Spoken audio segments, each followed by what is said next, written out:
नमस्कार. ठाण्याच्या राजकीय, सामाजिक आणि सांस्कृतिक घडामोडींचं वर्तमान चित्र दाखवणाऱ्या ठाणे वर्तमानमध्ये मी नितीन बोरसे आपलं पुन्हा एकदा हार्दिक स्वागत करतो.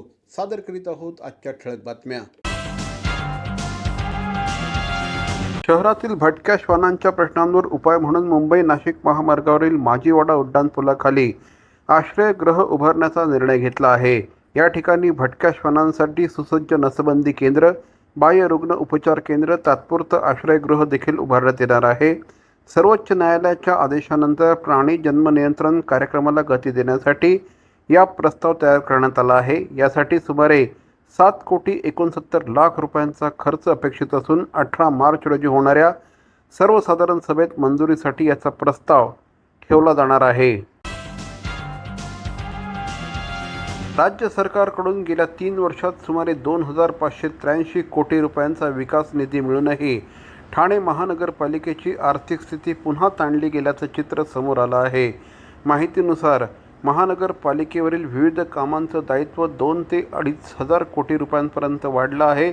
करोना काळात महसूल कमी झाल्याने जमा खर्चाचं गणित बिघडलं होतं. त्यानंतर कर वसुलीत वाढ करण्याचा प्रस्ताव आला असला तरी थकबाकी मोठ्या प्रमाणात असल्याने आर्थिक अडचणी कायम आहेत. मालमत्ता करातनं 920 कोटींचं उद्दिष्ट ठेवण्यात आलं होतं.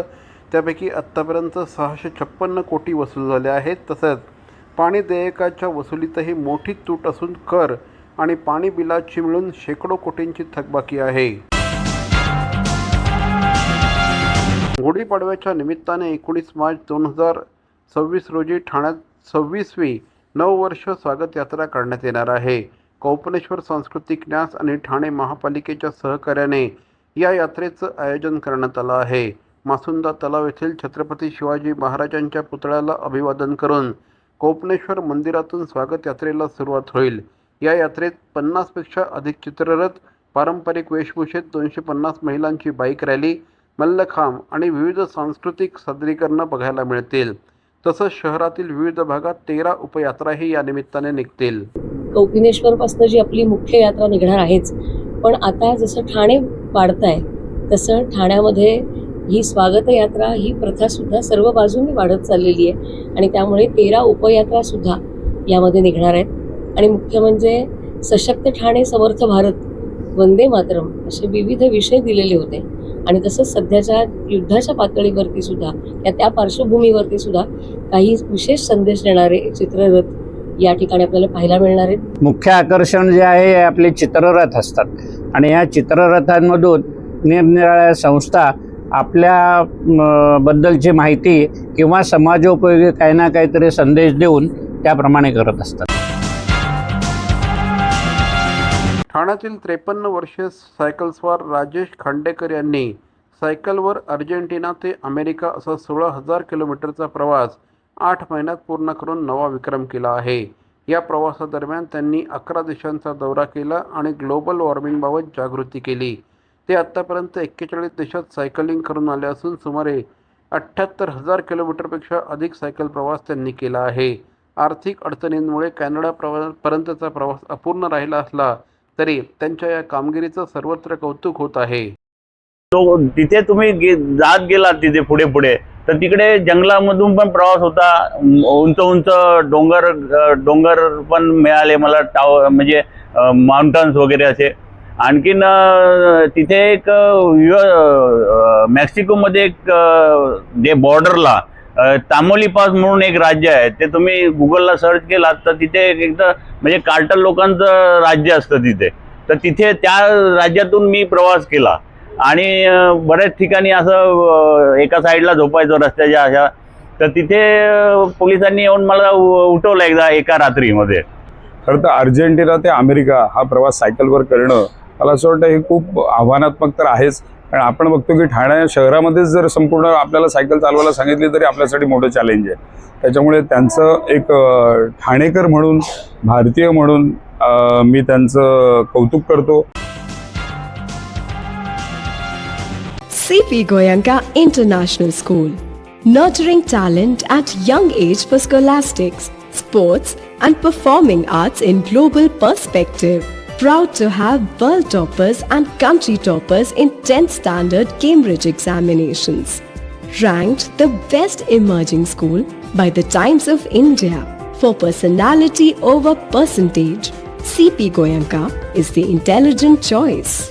भवानी ज्वेलर्स ठाणे, पारंपरिक आणि आधुनिक दागिन्यांचा अप्रतिम संगम. प्रत्येक स्त्रीची पहिली पसंती भवानी ज्वेलर्स ठाणे. नक्की भेट द्या. ठाणे महानगरपालिकेचे मालमत्ता कर म्हणजेच प्रॉपर्टी टॅक्स भरण्याचे आवाहन.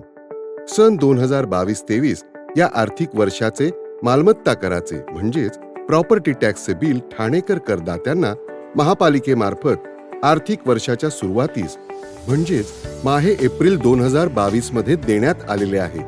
तथापि अद्यापही काही करदात्यांनी मालमत्ता कर महापालिकेकडे जमा केलेला नाही. सध्या आर्थिक वर्षाचा अंतिम टप्पा सुरू झाला आहे. मालमत्ता कर वसुलीसाठी महापालिकेतर्फे कडक कारवाई हाती घेण्यात आली आहे. या अंतर्गत जंगम मालमत्ता, टीव्ही, फ्रीज, वाहन व इतर जप्त करणे तसेच स्थावर मालमत्ता वॉरंट बजावून जप्त करण्यात येत असून मालमत्तेचा जाहीर विक्रीद्वारे लिलाव करून कराची रक्कम वसूल करण्यात येत आहे. मालमत्तेस पाणी पुरवठा करण्यात येणारे नळ संयोजन खंडित करण्यात येत आहेत. त्याचप्रमाणे थकीत मालमत्ता करावर 2% व्याज आकारले जात असल्याने भरावयाची रक्कम वाढत आहे. आपला मालमत्ता कर propertytax.thanecity.gov.in या लिंकद्वारे तसंच गुगल पे, फोन पे, पेटीएम याद्वारे ऑनलाईन पद्धतीने करण्याची सुविधा उपलब्ध करून दिली आहे. शनिवार, रविवार व सार्वजनिक सुट्टीच्या दिवशी नागरिकांना मालमत्ता कर भरणे सोयीचे व्हावे याकरता महापालिकेचे मालमत्ता कर संलग्न कार्यालय या दिवशी कार्यान्वित ठेवण्यात आलेले आहे. तरी मालमत्ता कर वसुलीची अप्रिय कारवाई टाळण्याच्या दृष्टिकोनातून मालमत्ता कर भरून महापालिकेस सहकार्य करावे. धन्यवाद. ठाणे महानगरपालिकेतील प्रशासकीय राजवट संपल्यानंतर आता लोकप्रतिनिधींच्या उपस्थितीत पहिला अर्थसंकल्प सादर होणार आहे. स्थायी समिती गठीत न झाल्यामुळे अर्थसंकल्प सादर करण्यात उशीर झाला होता. आता 23 मार्च रोजी विशेष सर्वसाधारण सभेत अर्थसंकल्प मांडला जाईल. यात शहरातील पायाभूत सुविधा, पाणीपुरवठा, रस्ते आणि इतर नागरी सुविधांसाठी कोणत्या नव्या योजना जाहीर होणार याकडे ठाणेकरांचं लक्ष आहे. जागतिक परिस्थितीच्या पार्श्वभूमीवर गॅस टंचाईबाबत अफवा पसरत असल्याने ठाणे जिल्हा प्रशासनाने नागरिकांना घाबरून अनावश्यक सिलेंडर बुकिंग करू नये असं आवाहन केलं आहे. घरगुती LPG गॅसचा पुरवठा सुरळीत असल्याचं तेल कंपन्यांनी स्पष्ट केलं आहे. तक्रारी किंवा शंका असल्यास नागरिकांनी जिल्हा अधिकाऱ्यांनी सुरू केलेल्या नियंत्रण कक्षाशी संपर्क साधावा असं आवाहन प्रशासनाने केलं आहे. विधानसभेत आमदार जितेंद्र आव्हाड यांनी ठाण्यातील पाणी टंचाई, वाहतूक कोंडी आणि अनधिकृत बांधकामांचा मुद्दा उपस्थित केला. कळवा मुंब्रा परिसरात जलकुंभ उभारण्याचं आश्वासन यावेळेस देण्यात आलं असतानाही त्यावर काम सुरू झालं नसल्याचा आरोप देखील त्यांनी केला. तसंच घोडबंदर रोड परिसरातही पाणी पुरवठ्याचा प्रश्न गंभीर असल्याबाबत त्यांनी सभागृहाचं लक्ष वेधलं. अनधिकृत बांधकामांबाबत संबंधित अधिकाऱ्यांवर कारवाई होत नसल्याची टीका देखील आव्हाड यांनी सभागृहात केली. TP रस्ते करणं, त्याच्यावरची अतिक्रमणं हलवणं ही महापालिकेची प्राथमिक जबाबदारी आहे. सांगून सांगून कंटाळलो, पण आमच्या महानगरपालिकेच्या अधिकाऱ्यांना वेळच नाही अतिक्रमण हलवायला. आणि मग अचानक एक दिवशी हायकोर्टाचा निर्णय येतो बिल्डिंगी पाडा, आणि मग असे वेगाने कामाला लागतात. जी दिसेल ती बिल्डिंग पाड, जी दिसेल ती बिल्डिंग पाड. अरे पण ती बिल्डिंग पाडत असताना ती बिल्डिंग उभी कशी राहिली ह्याच्याकडे बघा. 18 कोटी रुपयाचा रस्ता, 4 रस्ते आहेत, गेले वर्षभर तसेच पडून आहेत. परवानगी मिळत नाही, पैसे येत नाहीत. मग मंजूर कशाला केले, टेंडर कशाला काढलं, वर्क ऑर्डरपर्यंत पोचवलं कशाला? आम्ही काय उत्तरं द्यायची मतदारसंघामध्ये? त्या मोकळ्या मैदानावरती 4 अनधिकृत हॉल आहेत, तरी मालक तो रस्ता होऊ देत नाही. मी आयुक्तांना जाऊन सांगितलं, केळकर साहेब मालकाला बोलवा, त्याला सांगा तुझे 4 हॉल हे तुझे पोट भरण्याचं साधन आहे. उद्या आम्ही घुसलो आणि ते 4ही हॉल जमीनदोस्त केले तर काही राहणार नाही. रस्ता दे आम्हाला, आमचं काम करू दे, तू तुझं काम कर. झालं, केलं. 4 अधिकाऱ्यांची बैठक झाली, आजपर्यंत काम नाही. 1 वर्ष झालं, 1 वर्ष. कशी कामं करायची आमदारांनी? एकीकडे सरकारने सांगितलंय की जनगणना करताना आम्ही इतर मागासवर्गीय हा कॉलम टाकू, पण तो कॉलम किंवा तसं काही तयारी या सरकारने केलेली दिसून येत नाही. मोदी साहेबांनी मोठी घोषणा केली होती की भारताची लोकसंख्याची मोजणी होत असताना जनगणना होत असताना ओबीसीची जनगणना होणार, पण ओबीसीची जनगणना होत असताना दिसत नाही. त्याचा मोठा फटका हा भारताच्या लोकसंख्येच्या, जेव्हा लोकसंख्या मोजली जाईल तेव्हा होईल. आणि 27ला आपल्याला ती करायची असेल तर आत्तापासून सरकारने त्याची तयारी केली पाहिजे, नाहीतर तो इतर मागासवर्गीयांवरती अन्याय असेल.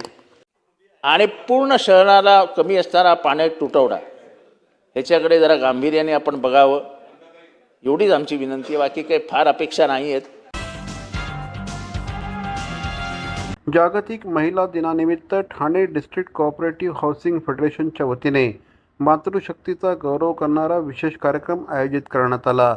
या कार्यक्रमाला महापौर शर्मिला पिंपलोळकर, उपमहापौर कृष्णा पाटील, आयुक्त सौरभ राव यांच्यासह अनेक नगरसेविका उपस्थित होत्या. या कार्यक्रमात महिला अधिकारी आणि नव्याने निवडून आलेल्या नगरसेविकांचा सन्मान करण्यात आला. महिलांनी समाजकार्यामध्ये अधिकाधिक सक्रिय व्हावं असं मार्गदर्शन यावेळेस महापौरांनी केलं. तसंच हाऊसिंग सोसायटींच्या व्यवस्थापन समित्यांमध्ये महिलांना अधिक संधी देण्याची मागणी देखील या कार्यक्रमात करण्यात आली. महिला दिनाच्या निमित्ताने ठाणे महानगरपालिकेमध्ये निवडून आलेल्या सर्व नवनिर्वाचित नगरसेविकांचा, त्याचबरोबर महानगरपालिकेमध्ये सेवेत असलेल्या अधिकाऱ्यांचा आपण इथे सन्मान केला, गौरव केला, सत्कार केला. एक ठाणे हाऊसिंग फेडरेशनच्या वतीने दरवर्षी महिला दिनाच्या निमित्ताने वेगवेगळे कार्यक्रम केले जातात, मार्गदर्शनपर. यावर्षी एक नवीन एक सत्कार रूपाने आपण तो आयोजित केला. ठाण्यातील शेठ NKTT वाणिज्य महाविद्यालयात करिअर गायडन्स आणि प्लेसमेंट सेलच्या वतीने मोठ्या प्रमाणात जॉब फेअर आयोजित करण्यात आली होती. या उपक्रमात 65हून अधिक नामांकित कंपन्यांनी सहभाग घेतला. सुमारे 1000 विद्यार्थ्यांनी या जॉब फेअरमध्ये नोंदणी केली होती. विविध कंपन्यांना यावेळेस त्यांनी मुलाखती दिल्या. या माध्यमातून विद्यार्थ्यांना उद्योग क्षेत्राशी थेट संपर्क साधण्याची आणि रोजगाराच्या संधी मिळवण्याची संधी प्राप्त झाली होती. श्री नानजीबाई ठक्कर ठाणावाला हे कार्यक्रमाला उपस्थित होते. तर मंडळी, या होत्या आजच्या ठळक बातम्या. ठाणे वर्तमानमधून आम्ही ठाण्याच्या राजकीय, सामाजिक आणि सांस्कृतिक घडामोडींचं वर्तमान चित्र दाखवायचा प्रयत्न करतोय. अर्थातच आपल्या सहकार्याची गरज आहे, तेव्हा आपल्या सूचना आणि समस्या आम्हाला जरूर कळवा. आमचा पत्ता Thane Vartaman, Dadoji Konde stadium, shop number 16, Khardan road, Thane पश्चिम. दूरध्वनी क्रमांक 9820939420. तर मग पुन्हा भेटू उद्या याच वेळी याच ठिकाणी ठाणे वर्तमानमध्ये. तोपर्यंत धन्यवाद. जय हिंद, जय महाराष्ट्र.